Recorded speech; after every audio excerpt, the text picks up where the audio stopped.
semuanya, Assalamualaikum. Kembali lagi di video reaction saya kali ini guys, oke? Mudah-mudahan semuanya sehat selalu. Nah, kali ini saya mau tengok video pembahasan tentang ini ya. Indonesia mendunia menjadi panutan negara-negara Afrika, puji Indonesia sebut begini. Jadi Indonesia mendunia sampai ke negara Afrika ini. Jadi apa yang disebut oleh negara Afrika tentang Indonesia, oke? So, jangan lama-lama lagi, mari sama-sama tengok video ini. Let's go.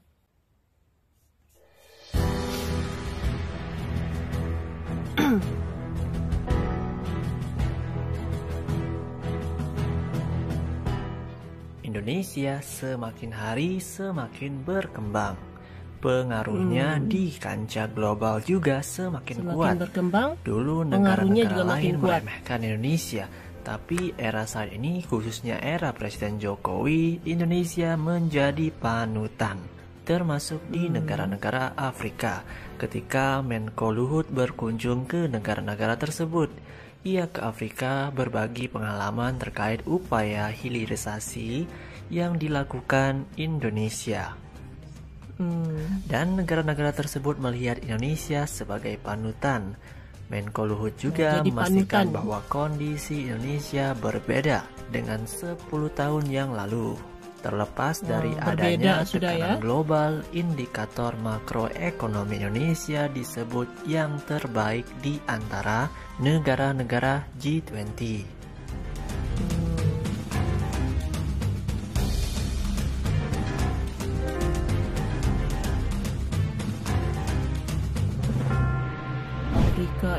Amerika Latin. Jadi Menteri Koordinator Bidang ya? Kemaritiman dan Investasi ini melakukan kunjungan kerja ke berbagai negara di Afrika seperti Kenya, Kongo, dan Zimbabwe. Negara tersebut diklaim sangat suka dengan capaian ekonomi Indonesia. Di mata negara-negara Afrika itu Indonesia merupakan panutan dari negara berkembang, dan hal itu dinilai sangat positif untuk Indonesia bisa berkolaborasi dengan negara Afrika dan juga Amerika Latin.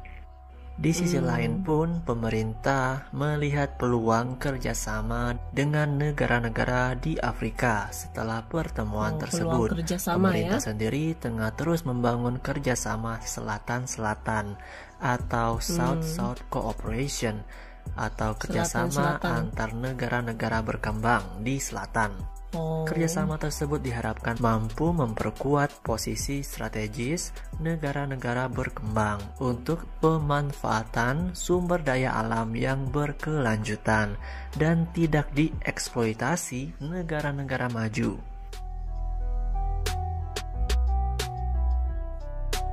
Makin melebarkan ini ya, kerjasama gitu sampai ke Afrika ya.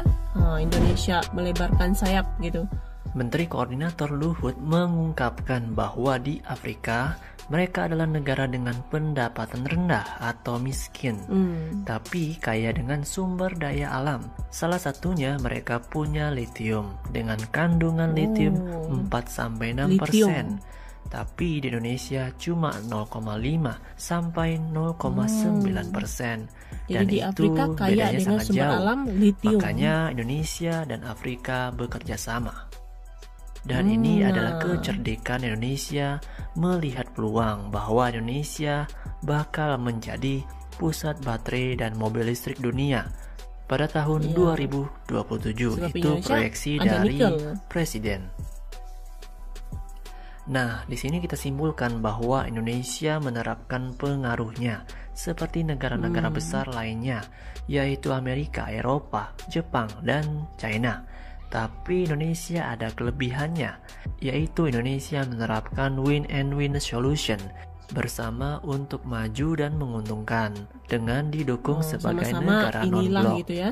Dan hubungan erat konferensi Asia Afrika gitu sejak zaman Presiden Soekarno. Iya.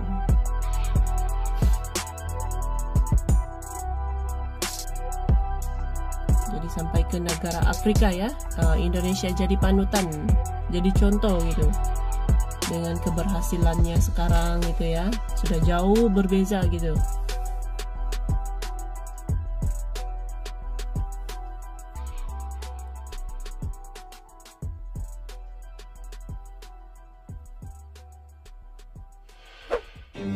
Oke. Oke guys, jadilah dia video pembahasannya ini. Jadi memang sekarang Indonesia itu bukan hanya jadi pusat perhatian gitu ya, tapi juga jadi panutan, jadi contoh dengan beberapa kebijakan-kebijakannya yang dilihat memang sangat baik gitu kan. Jadi ada beberapa negara juga ini yang mulai mengikuti ya langkah Indonesia gitu ya. Bahkan juga sekarang itu semakin berkembang, semakin mengukuhkan pengaruhnya lah di peringkat global sampai ke negara Afrika. Sampai ke negara Afrika ya. Indonesia dijadikan panutan dan juga contoh dengan keberhasilannya sekarang gitu. Yang sudah jauh berbeza dengan perkembangan yang sangat pesat sekarang ini dan kebijakan-kebijakannya yang cukup sukses gitu ya. Jadi banyak negara yang mulai nih bahkan juga mau mengikuti ya langkah yang sudah dilaksanakan oleh Indonesia ini. Jadi memang pengaruh Indonesia sekarang di peringkat global sudah semakin kuat gitu ya, sudah semakin besar gitu. Jadi inilah nih perubahan-perubahan yang kita dapat lihat gitu ya Indonesia sekarang. So, terima kasih banyak sebab kamu sudah menonton video ini. Jangan lupa macam biasa untuk support channel saya dengan subscribe, like video ini, dan jangan lupa untuk komen juga, oke? Terima kasih banyak dan kita jumpa lagi di video seterusnya. Assalamualaikum.